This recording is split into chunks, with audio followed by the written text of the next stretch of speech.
And we're live, and this is Nicolina Nix, and you're listening to an episode of Women, Wit, and Wine. Tonight's episode is, right now it's just me. So I wanted to talk about a show I did a year ago, and which was called Surviving in the Cut, which talked about depression and the holidays, and I think that that's something that is very prominent of what we don't really think about. I mean, the holiday season is one of the most joyous and cheerful times of the year. It's supposed to be, but when you face depression, we definitely don't think about that. It's just not a holiday thing. It's a year-round thing. It's just not isolated to just that one thing. So, I mean, the key is to figure out coping skills on how to deal with when you're going through that time of your holiday, being down. So, for me, somebody who is diagnosed with clinical depression, we definitely don't think about what it is we suffer from. So, if you're not diagnosed, you certainly don't recognize it. For me, it's years of dealing with. Oh, sorry, my cat just fell off the table. Dealing with not knowing what was going on. I was not. I just lived with depression all my life. And have been in and out of therapist chairs since the age of 5. But I wasn't truly diagnosed with depression until probably 1994. Actually 95, after I was going through a divorce, my last divorce. That was really a difficult time for me, because I lived with the failure of my marriage, and it was probably my first bout with having to be on antidepressants and learning some coping skills. But I really didn't learn coping skills. I just learned to medicate myself. And I'm sure many of you out there have gone through the same type of thing and not really recognize it. I mean, if you don't know that you suffer from depression, or if you've had depression, it's almost like this underlying numbness that you're not really sure what's wrong. It's not like something tragic has happened today. You just feel it, and it's this floating of feeling lost, and like the pit of when you get that feeling in the pit of your stomach, where you feel like there's something wrong, but you're not really sure what's something wrong, and it's just a constant. It's constant of feeling of that. So when I was diagnosed and medicated, I dealt with it. I handled it. I don't want to say that I handled it, because I didn't handle it. I spending years continuing in therapy and not trying to figure out what was going on with me, being unhappy. If you think about this, what are the signs of depression? Tiredness, lethargy, which is pretty much the same thing. not having interest in anything in particular. So, there's things that people need to watch out with. You have, for me, it comes in forms of insomnia and not feeling motivated and having a sense of hopelessness. So anytime anything tragic happens, whether it's a breakup in a relationship or the loss of a job or stressing about financial issues,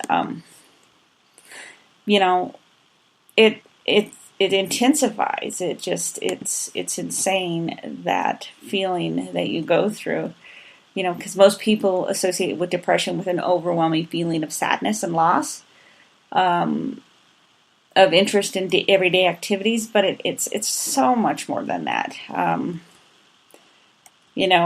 It's in a way it's a type of a mental illness. It is a mental illness, and if it's not treated, it's definitely something hard to live with. One thing is that signs of depression are that you're always tired. This executive function is the voice in your head that gives you this to do the motivation to do daily tasks and concentrate on making decisions. But when you're going through depression, you don't have that. You have signs of dysfunction or self-sabotage. And I laugh because it's much more of a nervous thing for me. And it's hard when you're in that state of depression, it's hard to plan, initiate, and complete tasks, and it's even just daily activities, talking on the phone, paying bills. It's easier to push it back and put it out of the way. It's funny, it's very funny, because when I feel depressed and, depending on what depression is, I go walk around a store, and I find it even more depressing when I'm walking around the store because I can't really afford to buy anything at that time.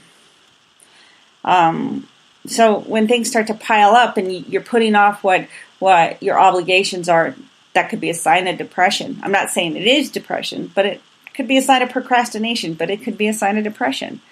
You find everything annoys you, that you're on edge and you can't, you feel like you're kind of like, it's almost that your awareness, your senses of awareness are heightened. Your senses are heightened, and everything bugs you. The smallest little thing, the clicking of a pen, the tapping of a foot, creating some irritability, and and even when you're irritable, it's easier to get angry. I'm one of these people that I listen to. When I hear somebody, I make a joke. One of my jokes is that I can be in a room full of 100 people, and I will hear the clicking pin or the person that's popping their gum, and that's all I can hear. And it's almost like, for me, taking my spine and stretching it out and tying it up into knots. Some depression is, other signs of depression is that you sleep too little or you sleep too much. For me, it's insomnia. It's that, also being afflicted with OCD. It's that thing that says, oh, let's talk about everything that you screwed up in your life. Let's talk about why you're a failure, why you never made your parents proud, why you never could make a relationship work, but it's there, it's out there, it's in your head, and it's constant, and it doesn't shut up. It's this irritating voice that doesn't shut up in your head. And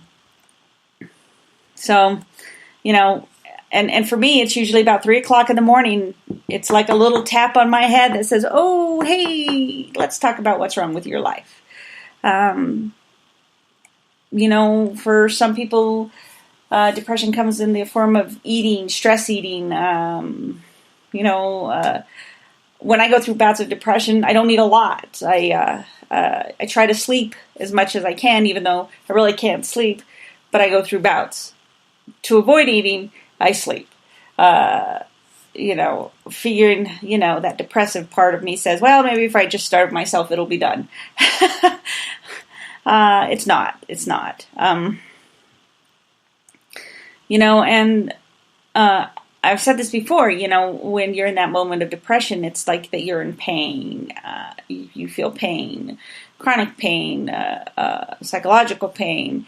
It doesn't matter. It's just constant pain that you feel when you're there. I have a stressor, and it's in the back of my shoulder, and I feel it because when I'm highly stressed, I get this huge knot right behind my left shoulder, and it's unpleasant. You don't take pride in your appearance, and I know that there was a while that for me I didn't take care of myself because I went through a breakup of a relationship, and it was pretty hard on me. And during that time, I just wanted to sleep. I barely ate. I didn't want to comb my hair. I'm lucky I put my clothes on. I'm lucky I didn't go out of the house naked. But I managed to get dressed, get up, and go to work, and I tried not to cry my way through the day. I hated cleaning house, and and in some ways that's also a defensive mechanism. When your house, you don't clean your house, so you don't want to ever have anybody over, because that means you might be you could be avoidance. It's a type of avoidance. You avoid people. Nothing interests you, no matter what. These are things that definitely are part of that symptoms of depression. I kind of shut down sometimes, and I don't really say a lot. You beat yourself up. You take blame for everybody else's actions. You think that life is just would be better, but and when the holidays are around, because it kind of depends on your situation. When you have a lot of family around, if it's a positive, healthy family, no, you're not going to necessarily feel those moments of depression. However, when you don't have family around, it's even worse. I mean, I remember being in my early 20s, and I felt alone a lot because being by myself, living by myself, estranged from my family a little bit. But I had those moments, and the holidays were always terrible. It was just another holiday. It didn't bother me to go to work. It didn't bother me to have a job to work, so because I didn't have to cope with it. So what do you do now? So, I mean, there's several ways that you can beat the holiday blues. First, one of the first things is acknowledging what you're going through. Acknowledging, letting people know that. Don't deny it. I mean, don't say, hey, I'm just having an off day. And it's okay. It's not a sign of weakness. It's a show of strength and the ability to take responsibility and to try and move past it. I think I try to talk to people. When I try to talk to people, I talk about it's just a moment. We don't have to unpack and live there. Because for years, I unpacked and I lived there. I lived in my depression. I lived in my heartache. I lived there. And it's easy to live there. And it's easy to unpack. Now, I also say that you can't just push it back, ignore it, and not talk about it, thinking that it's going to go away. Because a lot of things is it's for example, it's like the argument you have with a spouse, a partner, a friend, and they just do this avoidance of a situation rather than sitting down and talking about it and clearing up any misunderstandings or just moving past it. They avoid it. Like if you avoid it long enough, it'll go away. or, that concept of sweeping it under the rug. My analogy of sweeping it under the rug is the reality of sweeping it under the rug. You can sweep it under the rug all you want, and your house can look perfect. But when you shake out that rug, you ruffle up the dust of whatever you're sweeping under the rug, and it's in the air, and it's all over the place, and it's cluttered, and it's horrible, and it's all of a sudden back to the surface, and now you have to deal with it again. Instead of cleaning it up and clearing it up, we sweep it under the rug. We ignore it. Hope it'll pass. Instead of just coming out and saying, hey, you know what? You said that blue dress was really ugly on me, and that really kind of hurt my feelings, You kind of came out and you said you really don't like the person I'm dating, and that really kind of hurt my feelings. Or you were making fun of me. I felt like you were making fun of me. But, again, here's the thing. This is your perception. It's not necessarily that other person's perception, because they don't think that they did anything wrong. But your behavior changes and towards the other person because you've gotten your feelings hurt, or so on and so forth. So instead of just coming out and saying it, we kind of tend to ignore it, skirt around it, and not really even resolve anything. And that can lead to depression because and especially during the holiday seasons, because it's a time of stress, chaotic shopping malls filled with crazy people, feelings of loss, remembering people that are no longer in our lives, disappointment, because for me it's I can say my holidays are kind of, it can be depressing because I just recently started a new position, but that changes my financial situation with stress. So, can I do the Christmas that I would like to do? No, I can't. So, yeah, I mean, it's that, I lost my job, but my kid really wants this bike, but I can't afford the bike right now. I can't. So there's depression because now you feel like you're a little bit of a failure. You're not. It's just reality. You do the best you can. You buy what you can, and there's always a next time. There's always a birthday. There's always a just because gift. You don't have to wait for that time to do it. And just because they didn't get it for Christmas, doesn't mean that you can't get it for a birthday or some other reason. Because finance during the holidays can be a huge stressor for people. And then, one of the things that you can do is you can kind of change your idea of Christmas. I remember a lot of holidays growing up. There was always stress in my mother's side of the family. Somebody was always fighting, whether it was her and her cousin, her and her sister, her and her nieces, somebody's feelings was always getting hurt. There's always a fight.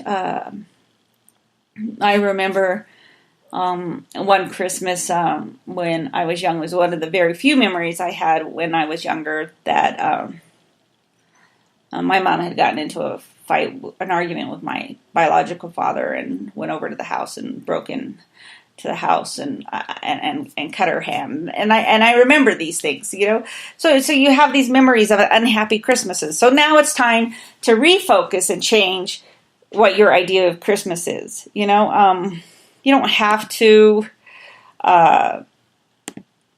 you don't have to commit to cooking the 7-course Christmas dinner for the people all by yourself. Make it a family. Make it a Friendsgiving. They call it Friendsgiving, right?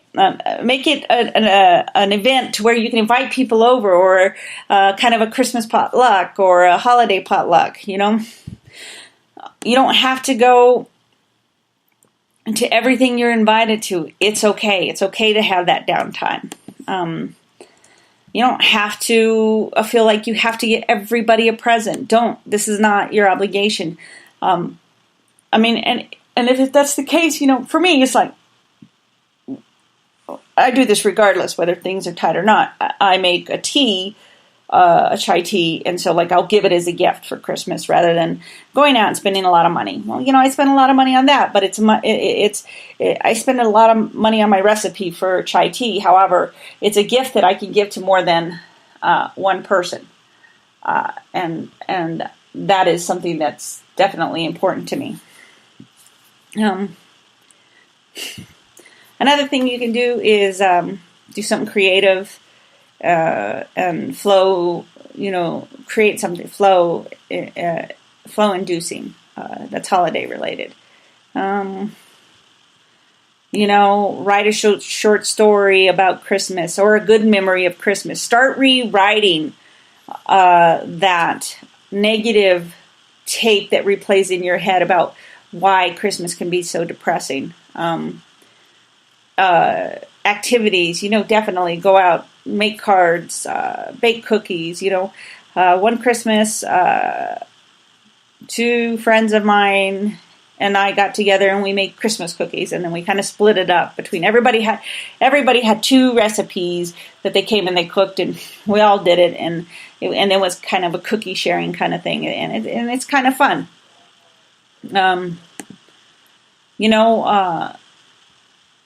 A lot of the people, when we're hurting, we hold it in because we don't really want to burden other people with, the depression, the anger, the sadness, or whatever we're going through at that time. But find somebody. I mean, there's so many avenues out there. If you can't find a friend to talk to or a family member to talk to, there's some organizations you can pick up the phone and talk to somebody. Go out in public, find an event that you can get out there and socialize with people, because socialization can definitely lighten your mood. The other one thing is you got to move around, you got to be active. You can't just sit on your couch watching sad movies. I really think that that's one of the things that I think that some people do is that,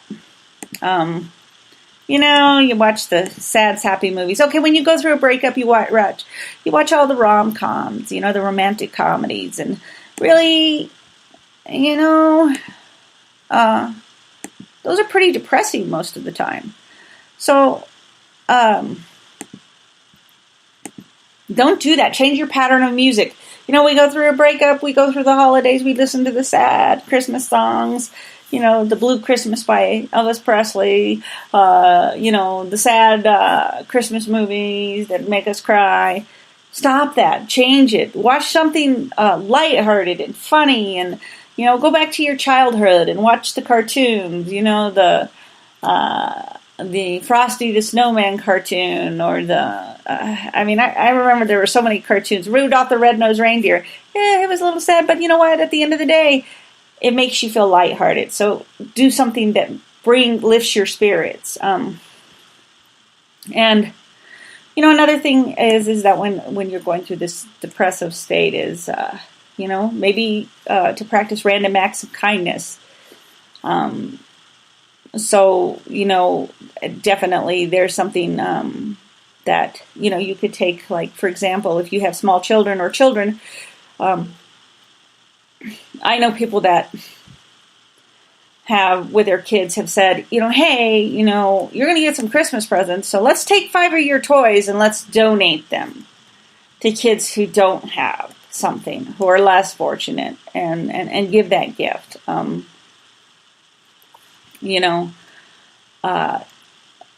Do something generous just for somebody. Hold the door. It could be something as simple as holding the door or asking how somebody's day was. You could put a basket together of things for Christmas dinner and take it to somebody that that's going through a tough time, or somebody who's overwhelmed with their stuff. You can offer to help them. Just get out there and keep yourself motivated. Keep your mind busy. When we're in that moment of depression, if we keep our mind busy, it's much harder to stay there. It definitely is so much harder to stay there. And again, we have to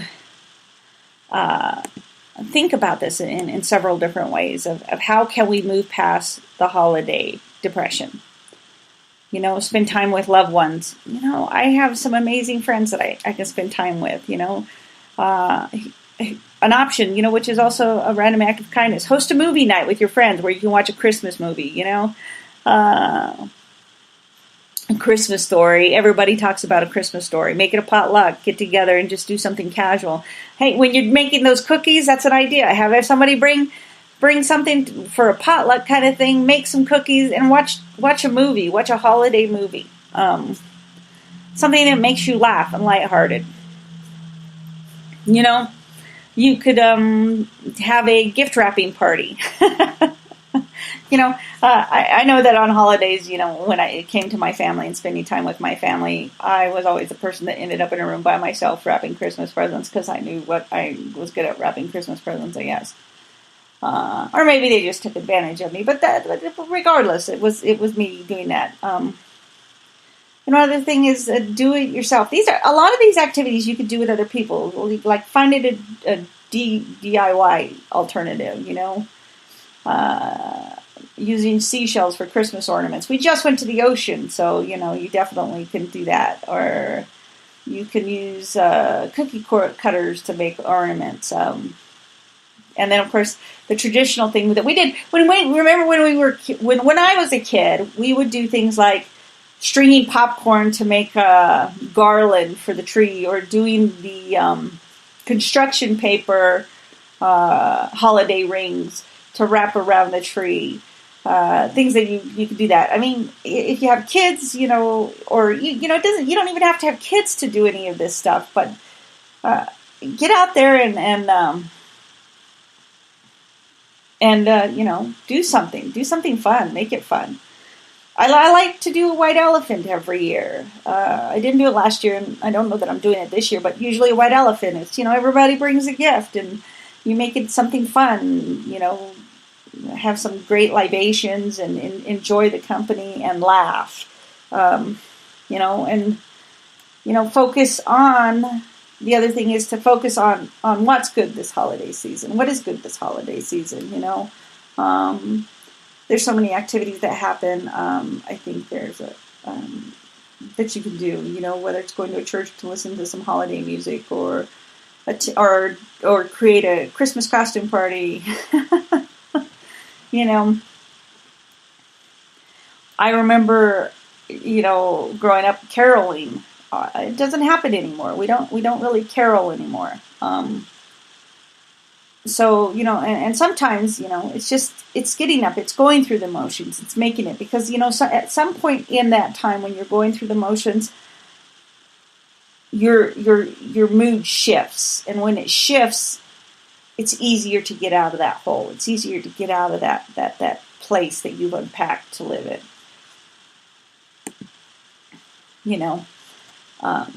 So, I mean,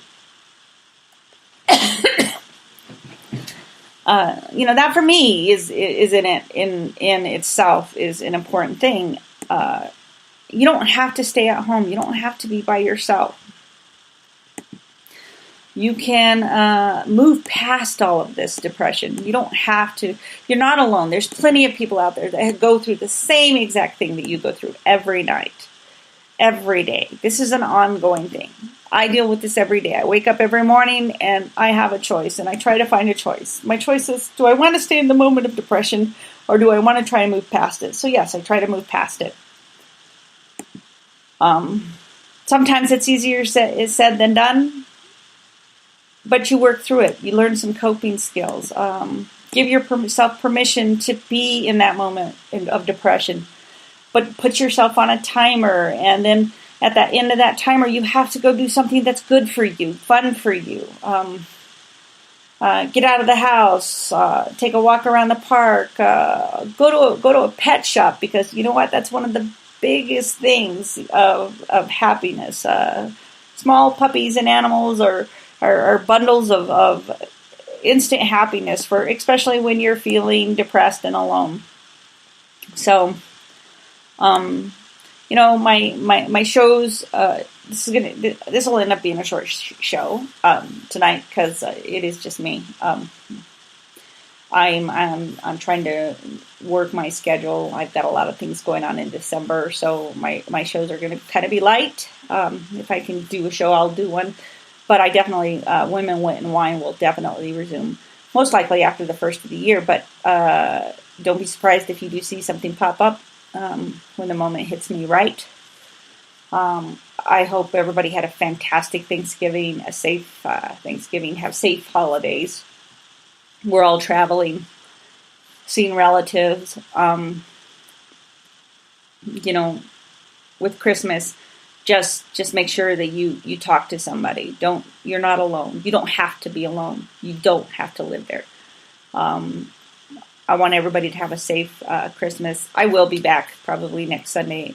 I am doing some traveling, but the time of Women, Wit, and Wine may possibly change to earlier in the day, but we will be back, thriving strong with some amazing guests. I'm going to sign off tonight. This is Nicolena Nix, and you're listening to Women, Wit, and Wine, and I want to say thank you to each and every one of you for your support and listening. Have a great night.